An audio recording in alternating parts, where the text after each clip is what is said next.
नमस्कार दोस्तों।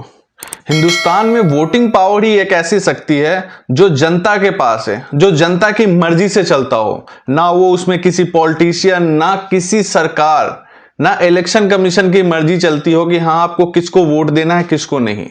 बट क्या हो जब वही वोटिंग पावर इलेक्शन कमीशन या फिर नेता या फिर सरकार आपसे छीन ले। जब पहले बैलेट पेपर से वोटिंग होता था तो वहां के दबंग, बाहुबली या माफिया बोले वो चोरी या लूट मार करते थे उस बैलेट पेपर के साथ, ताकि वो अपने पार्टी, अपने सपोर्टिव नेता को वोट दिला सके, ताकि वो जीत सके इलेक्शन। बट अब जब ईवीएम आ गया है, फिर भी सरकारें जैसे कि राहुल गांधी जैसे नेता आके दावा करते हैं कि आपका जो वोट पावर था, जो वोटिंग पावर था, वो आपसे छीन लिया गया है और जिन्होंने वोट दिया है वो फर्जी वोटर हैं। 1 लाख से ज्यादा फर्जी वोटर पाए गए हैं बेंगलोर के महादेवपुरम में। ऐसा कहना है कांग्रेस लीडर राहुल गांधी का। उनका कहना है कि 2024 के लोकसभा इलेक्शन में फर्जी वोटर्स बनाए गए ताकि उन नेताओं, पसंदीदा नेताओं को वोट मिल सके। उन्होंने इलेक्शन कमीशन पे इल्जाम लगाते हुए ये कहा कि 1 लाख जो वोटर हैं उसमें से कईयों के मकान नंबर 0 है, कईयों के फादर्स नेम सेम है, कईयों के तो फोटो इतने धुंधले हैं कि चेहरा नहीं पहचान सकते। अगर ये सच्चाई है तो पहले के जो लूटमार होती थी, जो बाहुबली आते थे और लूट मार करके वो बैलेट पेपर ले जाते थे ताकि वो अपने सपोर्टिव नेता को वोट दिलवा सके, अब कुछ ऐसा ही ईवीएम के साथ हो रहा है। पर यह भी कहना गलत होगा कि ईवीएम कोई आज से नहीं है, कई सालों से कितने सारे इलेक्शन कंप्लीट हुए हैं। अभी तक पॉलिटिशियन या पार्टी आती थी तो कहती थी ईवीएम के साथ टेम्परिंग हुई है। इस बार राहुल गांधी पहली बार आए हैं, वोटर्स लिस्ट लेके आए हैं और बोल रहे हैं कि ये जो 1 लाख वोटर्स हैं वो गलत है। और उन्होंने सिर्फ एक सीट का उदाहरण दिया है। अगर बेंगलोर की एक सीट पे अगर 1 लाख वोटर फर्जी पाए गए तो जितने बेंगलोर में सीट है उन सब सीटों का क्या? सरकार कांग्रेस की है।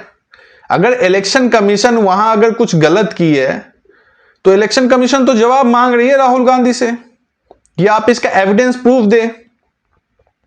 अगर राहुल गांधी को लगता है कि हां इतने सारे फर्जी वोटर्स रजिस्टर्ड हैं इलेक्शन कमीशन के साइट पे, वो उनके पास पावर है कि वो वोट दे सके, तो उस समय जो वोटिंग करवाते हैं, जो बूथ अध्यक्ष होते हैं वहां पे जो वोटिंग करवाते हैं, या तो वो सोए हुए होते हैं, उन्हें नहीं पता चलता कि हाँ ये बंदा अगर आ रहा है, चेहरा धुंधला है, अगर पहचान नहीं पा रहे तो वोट कैसे देने देते हैं वो।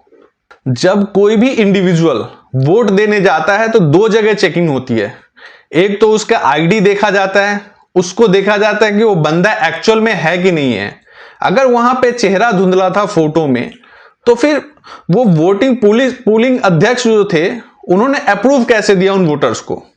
एक समझ में आता है कि एक में भूल चूक हो सकती है, बट 1 लाख वोटर के साथ अगर ऐसा है तो मेरे तो समझ से परे है कि ये क्या इलेक्शन कमीशन क्या कर रही है, या वहां पे जो प्रभारी थे जो इलेक्शन करवा रहे थे वो क्या कर रहे थे। और राहुल गांधी को 1 साल बाद क्यों याद आया कि वो वोटर गलती थे?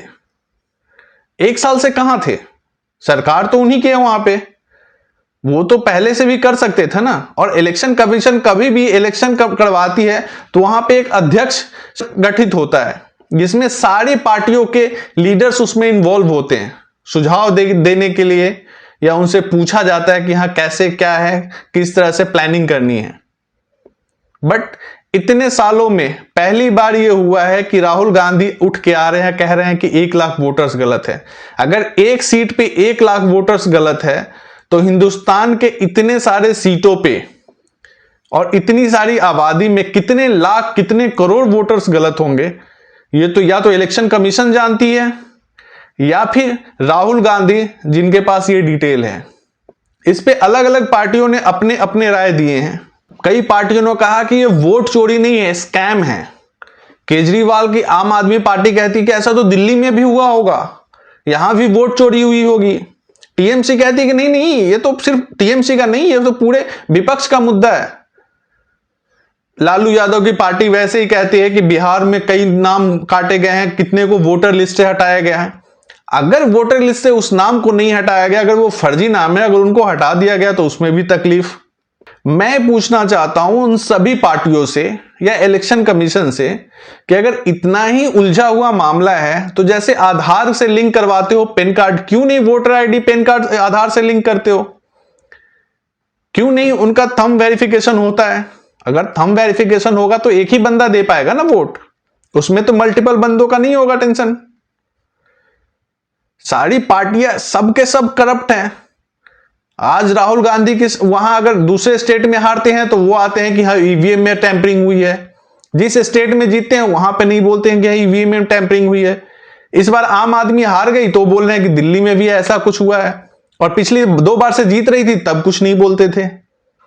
लालू यादव अगर जीतते हैं उनकी सीट में तो वहां वोट टैंपरिंग नहीं होती है, वहां पे वोट चोरी नहीं होती है, लेकिन जहां से हार जाते हैं वहां वोट चोरी होती है। तो कुछ ऐसा सॉल्यूशन निकालो ना, पक्ष हो या विपक्ष हो या इलेक्शन कमीशन हो, सब मिलके। अगर वैलिड पेपर पे करवाना है तो फिर तो वही होगी ना, दबंग जिसके पास पावर है वो लाठी बंदूक लेके आएगा, वो लेके चला जाएगा और अपने ठप्पे लगा के दे जाएगा। अगर इस टाइप का अगर हो कि आधार से लिंक हो, आईडी करो, सारे आईडी को ज्वाइन करो, सबको लिंक करो, ताकि पता चले कि हाँ जो बंदा का जिसका आईडी है वही अपना वोट डाल रहा है। पर नहीं, सबको 1 साल 2 साल बाद उठ के आना है और लगाना है कि वोट चोरी हुई है, भले ही ये सबके सब करप्ट हो। और पॉलिटिशियन अगर बोले कि मैं ईमानदार हूं तो मानने वाली बात ही नहीं है कि कोई पॉलिटिशियन ईमानदार नहीं है। हाँ, कोई कुछ कम हो सकता है, कोई ज्यादा हो सकता है, पर बेईमान सभी के सभी है, चाहे वो पक्ष हो विपक्ष हो, या वो वोट चोरी हो या ईवीएम में टेम्परिंग हो या कुछ भी हो। मैं आप लोगों से सवाल करना चाहता हूं, आप लोग की क्या राय है? सच में वोट चोरी हो रहे हैं या सच में वोट में स्कैम हो रहा है या ईवीएम में टेम्परिंग होती है? जवाब जरूर दीजिएगा और सवाल कीजिए इन पॉलिटिशियन से कि जिस स्टेट में आप जीतते हो या जिस सीट से आप जीतते हो उस पर सवाल क्यों नहीं उठाते, जहां से हारते हो वहीं सवाल क्यों उठाते हो। इसी के साथ मेरे दिन से आपसे विदा लेता हूं। धन्यवाद।